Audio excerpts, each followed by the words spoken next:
राम राम दोस्तों, आज के इस वीडियो में आप लोग अंत तक जरूर से बने रहिएगा क्योंकि आज हम आप लोगों के सामने ट्रेन 20 का दूध और पानी का पानी करने वाले हैं। इस वीडियो को देखने के बाद आप लोगों को सभी यूट्यूबर्स जो कि ट्रेन 20 पे आपके लिए अपडेट्स ला रहे हैं या फिर आपको उनकी हिस्ट्री बता रहे हैं, वो सभी आपको बकवास लगने लगेगा। अभी कुछ दिनों पहले हमारी आईसीएफ के फॉर्मर जीएम और जो ट्रेन 20 के पीछे की पर्सन रहे सुधांशु मणि जी, उनका न्यूज स्टेशन पे इंटरव्यू हुआ था जिसमें कि उनसे ट्रेन 20 के बारे में भी पूछा गया था।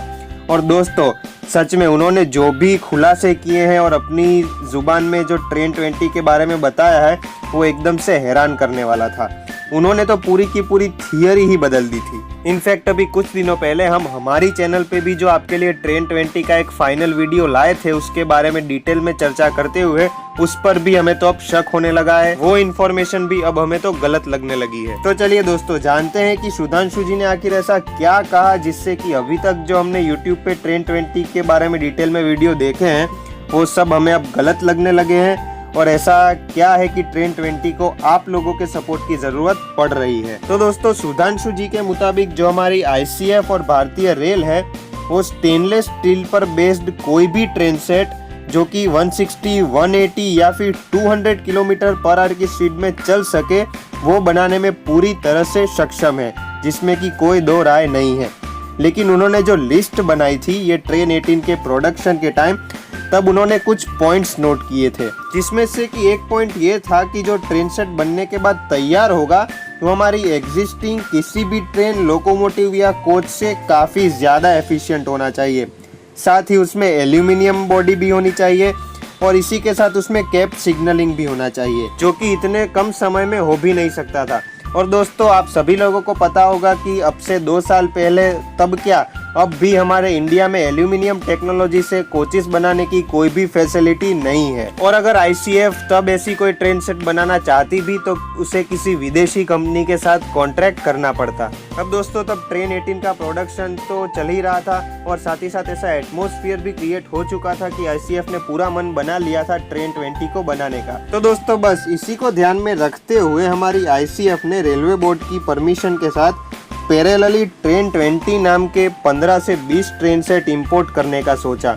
और वो भी बनी बनाई ट्रेन सेट नहीं, सिर्फ 2 या 3 ट्रेन सेट बाहर से इंडिया में इंपोर्ट होंगे और फिर टोटल 15 तक जितने भी ट्रेन सेट्स होंगे वो आईसीएफ में ही बनने वाले थे। और जो भी कंपनी ये कॉन्ट्रैक्ट करती उसके लोग और हमारी आईसीएफ के इंजीनियर्स ये साथ में मिलके बनाते, जो कि एक काफ़ी बड़ा माइलस्टोन होता हमारे आईसीएफ के इंजीनियर्स के लिए कि उन्हें भी एक काफ़ी अच्छा एक्सपीरियंस मिलता है इस मामले में और एल्यूमिनियम की टेक्नोलॉजी से कोच बनाने की जानकारी लेने में। अब दोस्तों इससे फ़ायदा ये होता कि जो 15th या फिर लास्ट ट्रेन सेट बनती इस कंपनी द्वारा हमारी आईसीएफ चेन्नई में, तब तक तो हमारे आईसीएफ के इंजीनियर्स ही इतने तैयार और काबिल हो चुके होते कि वो खुद ही अपने आप एल्यूमिनियम बेस्ड ट्रेन सेट को भारत में ही बना ले। साथ ही दोस्तों हमारी आईसीएफ ने ये भी कंडीशन रखी थी कि जो भी कंपनी इस ट्रेन के स्पेसिफिकेशन या फिर डिजाइनिंग करती वो हमारे आईसीएफ के इंजीनियर्स के प्रेजेंस में करती, उनके साथ करती, जिससे कि ये हमारे इंजीनियर से उन्हें काफ़ी अच्छा नॉलेज और एक्सपीरियंस मिल सके। और बस फिर क्या था दोस्तों, इसी के साथ ट्रेन 20 के टेंडर्स बाहर पब्लिश हुए, 3-4 कंपनी से हिस्सा भी लिया। लेकिन कई कंपनीज ने ये कंप्लेन भी की कि ये हमारी जो टर्म्स एंड कंडीशंस है उसको हार्म कर रहा है, उसके हिसाब से नहीं है। और दोस्तों ये बात लाजमी भी है कि कोई भी कंपनी अपनी टेक्नोलॉजी ऐसे ही तो दे नहीं देगी, उसे भी तो डर रहेगा ना। और खास करके अगर सामने भारत जैसा देश हो कि अगर कहीं हम सेल्फ रिलायंट हो गए तो उनकी तो मोनोपोली टूट जाएगी, फिर हम हमारे भारत में ही ऐसे world class train set produce करने लगे तो फिर उनका जो मार्केट शेयर है वो क्या रह जाएगा। साथ ही दोस्तों जो टेंडर पब्लिश हुआ उसमें हमारी आईसीएफ की तरफ से भी कुछ कमियां थी, जिसके बाद ये टेंडर डिस्चार्ज हुआ जिसमें सिर्फ एक कंपनी ने अपना इंटरेस्ट दिखाया, लेकिन आईसीएफ को 3 या 4 कंपनीज की आशा थी। तो बस इसी के लिए उन्होंने वापस रीटेंडरिंग के बारे में सोचा और यहीं से ही हमारी ट्रेन 20 पर ब्रेक लगी। अभी तो आईसीएफ वाले रीटेंडरिंग के बारे में सोच ही रहे थे, लेकिन वहीं तो एमसीएफ रायबरेली ने एक कोरियन कंपनी के साथ एल्यूमिनियम कोचीज हमारे भारत में बनाने के लिए ट्रांसफर ऑफ टेक्नोलॉजी का एक कॉन्ट्रैक्ट कर लिया। इसी के साथ ये कॉन्ट्रैक्ट काफी सुर्खियों में रहा, गूंजता भी रहा और इसी के शोर में लोग हमारी ट्रेन 20 एक एल्यूमिनियम बेस्ड ट्रेन सेट को भूल गए। और दोस्तों ये सब मैं नहीं कह रहा, सुधांशु जी द्वारा उस इंटरव्यू में खुद कहा गया था। और अगर आपको वो इंटरव्यू देखना हो तो उसकी लिंक भी मैं आपको डिस्क्रिप्शन में प्रोवाइड कर दूंगा।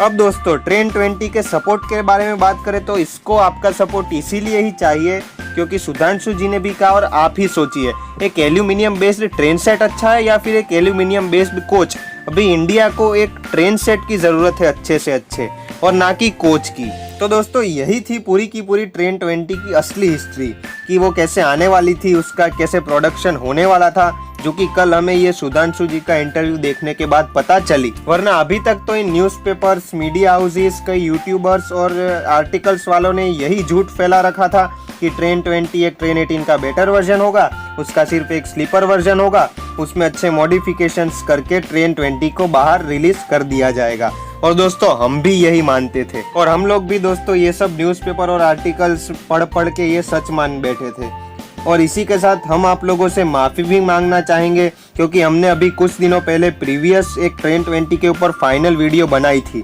जिसके बारे में यही झूठी खबरें हमने गलती से फैला दी। लेकिन दोस्तों हमारे मुताबिक तो अब शायद यही झूठ सच हो जाए, क्योंकि सुधांशु जी तो अब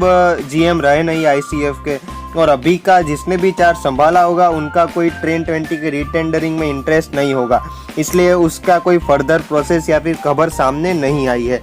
इसलिए शायद इंडियन रेलवेज हमारी वंदे भारत में ही जो अपग्रेड्स कर रही है वो सभी सक्सेसफुल हो जाने के बाद शायद उसका स्लीपर वर्जन लॉन्च करके उसे ट्रेन 20 का ही नाम दे दिया जाए। और ऐसा ना हो दोस्तों, इसलिए ही हम, अगर अभी हमारा वीडियो कोई रेलवे अधिकारी देख रहा है या फिर कोई रेल ट्यूबर या फिर कोई यूट्यूबर जो कि रेलवेज पे न्यूज़ बनाता है, उससे हम यही रिक्वेस्ट करेंगे कि इस इंटरव्यू को ज़्यादा से ज़्यादा फैलाए, जिससे कि जो ट्रेन 20 के बारे में असली चीजें हैं वो सामने आ सके, ना कि ये अफवाहें ही घूमती रहे। और रही बात MCF रायबरेली की, जिसने की कोरियन कंपनी के साथ एल्यूमिनियम टेक्नोलॉजी पे कोच बनाने का कॉन्ट्रैक्ट किया है, तो दोस्तों उसको भी काफी टाइम हो चुका है। तो इस हिसाब से तो अभी तक कुछ नहीं तो एक कुछ तो एल्यूमिनियम पे बेस्ड मैन्युफैक्चर होके बाहर आना चाहिए था, लेकिन वहाँ भी हमें कुछ सिग्निफिकेंट प्रोग्रेस देखने को नहीं मिली है।